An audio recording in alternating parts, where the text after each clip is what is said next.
Georgia, Mr. Scott is recognized for 5 minutes. Thank you, Chairman, and welcome, Chair Powell. It's great seeing you. Last time I saw you, we had the gracious pleasure of you visiting with me in my office, and we discussed a great variety of things. Thank you for that visit. Now, Chair Powell, this year the Fed tested 31 banks, up from 23 last year. Is that correct? I believe that's right, yes. And by estimating losses, revenues, expenses, and capital level under hypothetical stress scenarios, we did that, correct? Yes.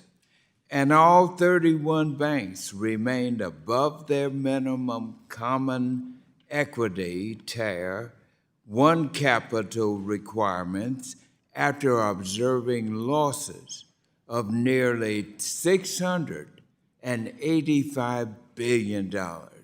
Is that correct? Yes, that is correct. Yeah, I wanted to get those figures out and provide you with, you may have heard this, but I want to share it with the nation because your Vice Chair Barr made this statement, and I wanted to put this in the record, his exact quote from this great achievement. He said, "Our goal of our stress test is to help ensure that we have enough capital to absorb losses in a highly stressful scenario.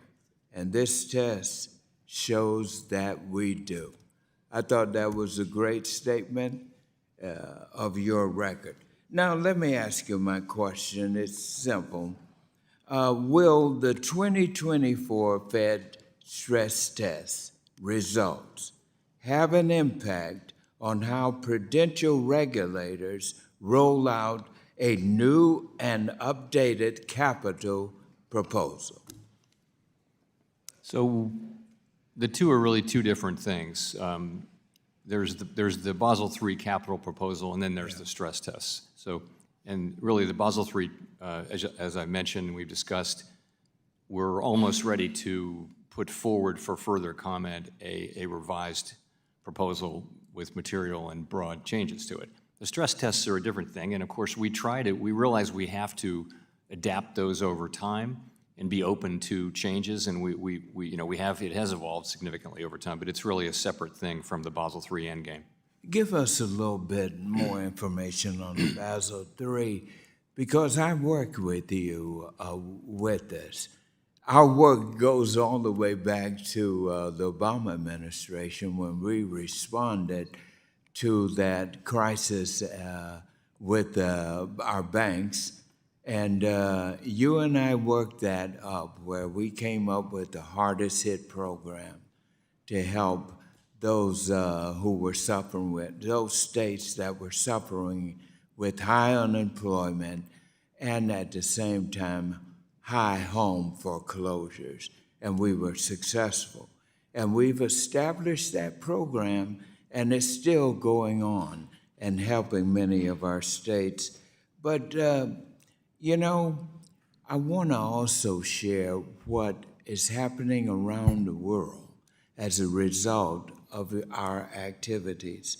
The European Union is now set to delay key parts of its bank capital rules by more than a year so that their lenders will not be at a disadvantage. Over in Canada, it's important to know that their banking regulators have also delayed for another year, imposing high capital rules on countries' banks at the risk of making them uncompetitive. And the Swiss National Bank is highly unlikely now to adopt a proposed 15% capital requirement for UPS and other Swiss banks. And the Bank of England has issued a near-final proposal to increase UK bank capital by 3%. And I think this is all a measure of your great work and that of your vice chair.